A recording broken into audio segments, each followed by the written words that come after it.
Hello, welcome back to another 10th house brand video. My name is Gabrielle. Today we are going to be reviewing Jeff Bezos' natal chart. Jeff Bezos is an American entrepreneur, industrialist, media proprietor, and investor. He is the founder and CEO of Amazon, and he has a net worth, as reported this year, of $180 billion. So, all right, let's get into his chart. Jeff Bezos was born January 12th, 1964 in Albuquerque, New Mexico. That would make him a Capricorn sun. Now, he's a Capricorn sun with an Aries ascendant. He has his ascendant at 19 degrees of Aries. This makes him quick, direct, competitive, and he has a desire to always win. Now, 19 degrees of Aries is a degree of inquisitiveness. So this means that he probably comes off to other people as someone who's very curious, someone who's always seeking to learn, always seeking to get new knowledge, which is not a bad way to be. I mean, unless, I guess some people could consider it nosy, but in the world of business, it's a good thing to always want to stay at the forefront of, the new trends and what's going on and learn new business knowledge. So, Jeff has his sun at 21 degrees of Capricorn in the 10th house, which is the Capricorn house. Now, I know I've said in past natal chart readings, the sun in your natal chart represents kind of like your ego. So, he has the sun in Capricorn again. Now, Capricorn is a sign that's known for being very ambitious, very driven, very career driven. Achievement and success is very important to a Capricorn, and they're a sign that's known for working hard, and they're not afraid of hard work. And a lot of times, if you know a Capricorn, they're probably a workaholic. Now, his sun being at the 21st degree of Capricorn, the 21st degree of Capricorn is a degree of determination, which again kind of confirms that Capricorn theme of working hard, being determined, being successful, being ambitious. So it just shows you how important Capricorn kind of is in his birth chart. And the functional expression of his ego as a Capricorn sun is to be hardworking, practical, serious, and trustworthy. Now, moving on to his moon. The moon in the natal chart kind of represents how you express your emotions, your emotional style, how you like to process your emotions, and it can also represent your mother. Now, he has moon at 28 degrees of Sagittarius in the 9th house. Sagittarius moon is someone who can come off as restless, enthusiastic, someone who's optimistic, and someone who always pushes forward. They always want to push forward into new territory and explore and wander. That's a very Sagittarius thing to do.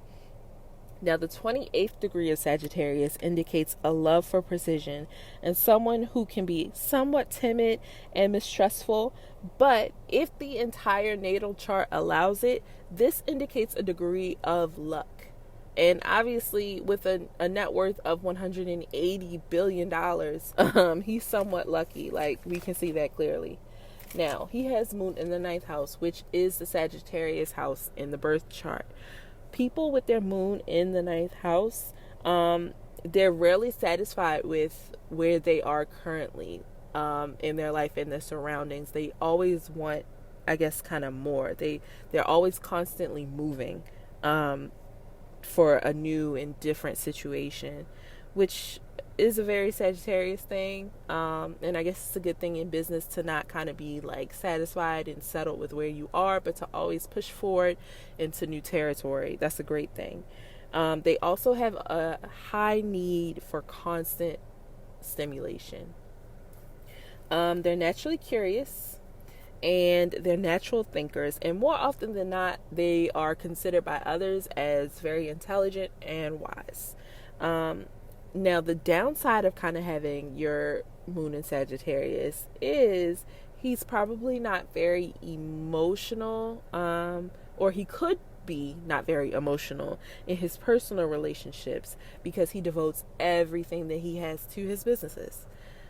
Next, moving on to Mercury, which is the communication planet in your birth chart, also represents kind of how you think and how you express yourself.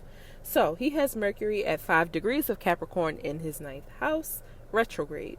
So someone with Mercury retrograde in their natal chart, it shows someone with a lot of mental energy.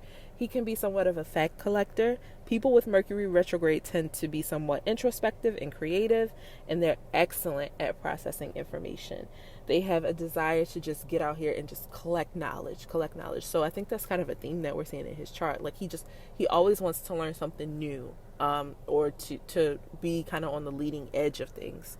Now, 5 degrees of Capricorn indicates, I'm reading a quote now, extraordinary power of psychic concentration.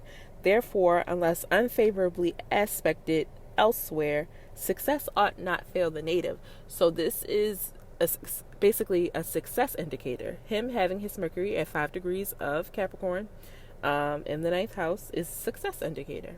All right, so let's move on to Venus, which in your natal chart is kind of your love style. He has Venus at 24 degrees of Aquarius in the 11th house. And it's kind of cool because as I'm reading his chart, I see we have a lot of the same placements. Probably not in the same houses, but we have a lot of the same places. I'll take what I can get. Anyway, this shows a desire to cultivate social relationships and friendships with a variety of people. That is having your Venus in the 11th house, which is the Aquarius house. So he has Venus in Aquarius in the Aquarius house, which is the 11th house. It's probably very easy for him to make new associations with people and build networks and connections that will benefit him, which, as we know, is obviously very helpful in business. A downside to this placement in personal relationships is confusing love with platonic connections, and they have to build friendships before wanting more. And I can definitely relate. My Venus is in Aquarius. Like, you just want... Love is friendship. That's what I always say to a Venus in Aquarius. So it's kind of confusing to tell the two apart because it's the same thing. So you can kind of take a platonic friendship and turn it into more accidentally, which can kind of like lead somebody on. So once they feel that their partner is no longer their friend, they kind of fall out of love. Right away. Like, it's not something, it is something obviously that can take time for your lover to not be your friend anymore. But once that has happened, they can kind of lose interest quickly, which could be what happened with him and his wife. They were together for pretty much as long as I've been alive. So they were obviously together for a long time. And, once you're with somebody for such a long time, that can kind of happen. People change as time goes on. So I could see that kind of happening, and then him maybe falling out of love with her. Now, let's move on to Mars. He has Mars in the 29th degree of Capricorn in the 10th house. This indicates, let's see... Before I get into what it indicates, I'm going to tell you what Mars does in your natal chart. Mars represents how you take action, okay? So Mars in Capricorn in the 10th house shows that he's all about professional advancement and his reputation. Those are two things that are very important to him because, again, he has Mars in Capricorn in the Capricorn house. And what does Capricorn represent? Like career, reputation, it's all of that. That's what that house represents. So it's very important to him. He has this drive to succeed, this drive to build an excellent reputation. He was probably always this way from early on. And I think I read he became one of the youngest, I can't even remember what the position was, maybe vice presidents. He was one of the youngest vice presidents at an investment firm. I'm pretty sure that's what I read. So he was always this way. He was this way from a young age. Now, 29 degrees of Capricorn can sometimes indicate a collector of things, and even a collector of money, which, interestingly enough, with a net worth of 180 billion, you're obviously a collector of money. But it can also indicate a collector of ideas and an incredibly hard worker. So again, this is his Mars at 29 degrees, and 29 degrees of Capricorn indicates a hard worker. So he likes to collect money and he likes to work hard. So we know that about him. That's how he likes to get stuff done. Now, 29 degrees is an anoretic degree, which can show problems with making decisions. So what this tells me is before he makes a decision, he probably combs over it, checks, double checks, and checks triple times to just make sure he's making the right decision, and not making any mistakes as it relates to his reputation and career, because again, it's in the 10th house. Now, moving on to Jupiter, he has Jupiter in 11 degrees of Aries in the first house. He feels the best when he's following his instincts because, again, he has Jupiter in Aries in the first house. He needs to take risks. He isn't afraid of any competition that may come his way. He's a leader and a risk taker. That's naturally who he is, with Jupiter being in Aries in the first house.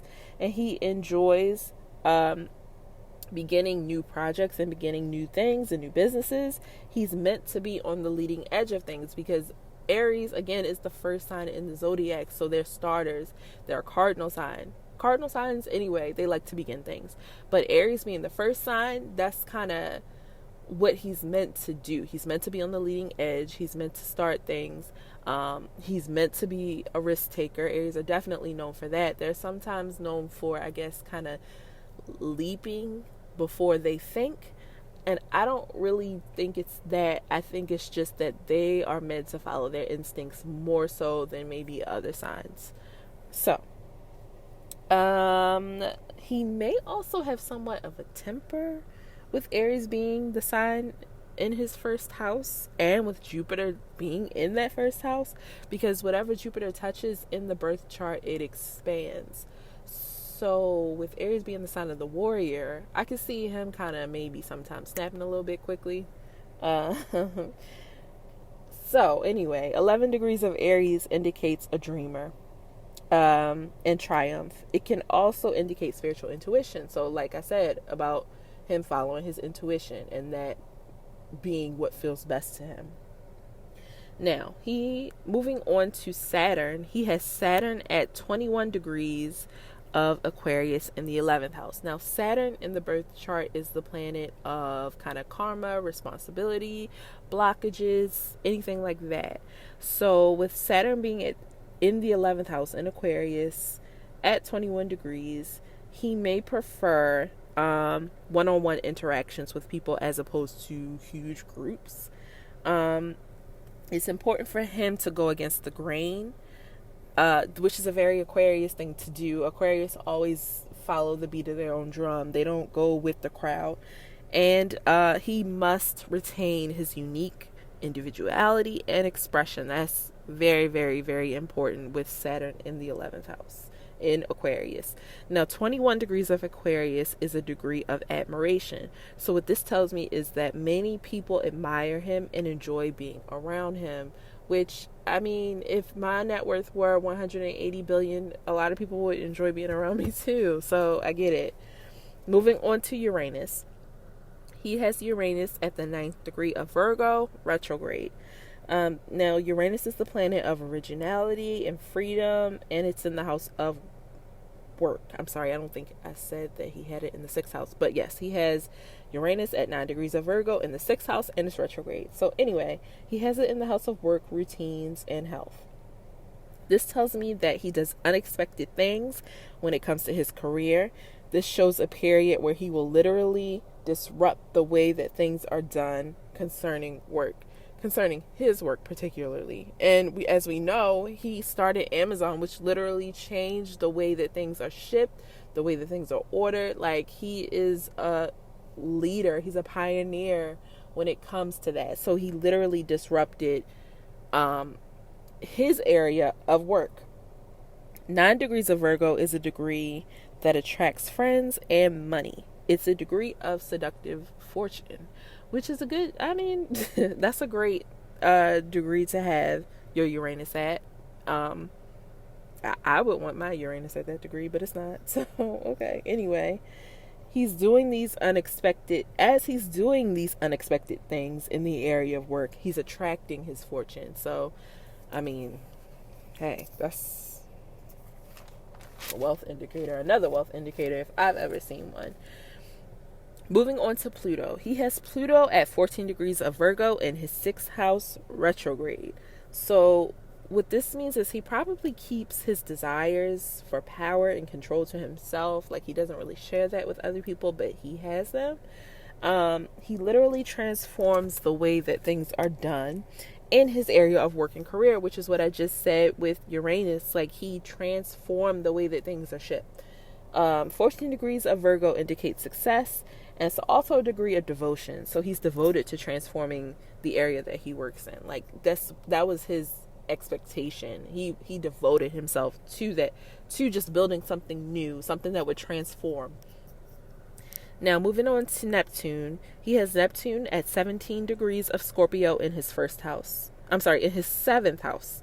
Neptune in the 7th house is an indication of not being able to see your romantic partners clearly, because Neptune can be a planet of deception, and the 7th house in your birth chart is the house of marriage, your house of relationships, contracts, negotiations, things like that. So with Neptune, the planet of deception, being in the house of relationships, you can sometimes not see your romantic partners clearly. More than others, they probably need to take a step back and analyze their partner and their intentions. I know he's dating like some young, high, I guess she's a model, so he might want to take a step back and kind of like examine her intentions, which with a net worth of $180 billion, like you need to do that anyway. But anyway, he has Scorpio. His Neptune is in Scorpio, so he has Scorpio in the 7th house, again the house of relationships. Now this shows someone who attracts partners that are strong and powerful. Now, if I'm not mistaken, I think his first wife did help him build his business. I'm not 100% on that, but this Scorpio in the 7th house would show that. Now, he has Neptune at 17 degrees of Scorpio, which is a degree that indicates jealousy, and Scorpio is a somewhat jealous sign anyway, so I would say that he's probably a very jealous person, a possessive person when it comes to his romantic partners. Next, I'm going to talk about his North Node. He has North Node in 10 degrees of Cancer, a Cancer North Node. Now this, when I saw this, I was like, okay. A Cancer North Node, he is someone who's meant to embrace nurturing himself, nurturing others. He's meant to kind of focus on his emotions and his home and his family, and release control issues with his Cancer South Node. So with his Capricorn South Node. So if you have your North Node in a particular sign, your South Node will automatically be in the opposite sign of what your North Node is in. So that means with a Cancer North Node, he has a Capricorn South Node, which tells us, again, he's meant to release his control issues. So he has his Cancer North Node in 10 degrees of Cancer. Now, 10 degrees of Cancer is a degree of obstruction, which makes it make a little bit more sense. What this means is that fulfilling this particular soul journey of nurturing himself and others and focusing on home and family is blocked in some way. And you can't really get your net worth to 180 billion without kind of being a workaholic and probably at some point having some control issues. And as we know, he is divorced. So I'm guessing his soul journey, as far as focusing on his family and his home, is obstructed. So, he's not really fulfilling that particular journey. He also has Chiron in Pisces in the 12th house. Now, with Chiron in the 12th house and in Pisces, he needs to be careful to watch his motivations and not be too motivated by financial gain and fame, but rather find ways to be of service to people. Okay, so I don't know if that's happening. I don't know him. I can't really say his personal motivations, but it doesn't seem like that's really happening either. Now, he has his Midheaven in Capricorn, his Midheaven or his MC, which means he wants to leave a positive impact on the world. They're very driven, career focused, focused on their reputation, clear on their goals, hard workers by nature. And this is the way that you come off in any work environment that you've ever been in. So he's probably been this way from the beginning. So it's the same as what I've been saying about his other Capricorn placements, like very career driven. But he has his midheaven in 11 degrees of Capricorn, which is a degree of craftiness. So it's possible that he could be a little bit underhanded and crafty in some of his business dealings. Allegedly, I'm not accusing him of anything, but having your midheaven at the 11th degree of Capricorn does kind of show that you can be a little bit sneaky, I guess. So anyway, that is my review of the first half of Jeff Bezos' birth chart. If you like this, please like, comment, share the video, subscribe to my channel, and if you like it, I will be back with the second part, which would be some of the aspects in his birth chart. Just let me know.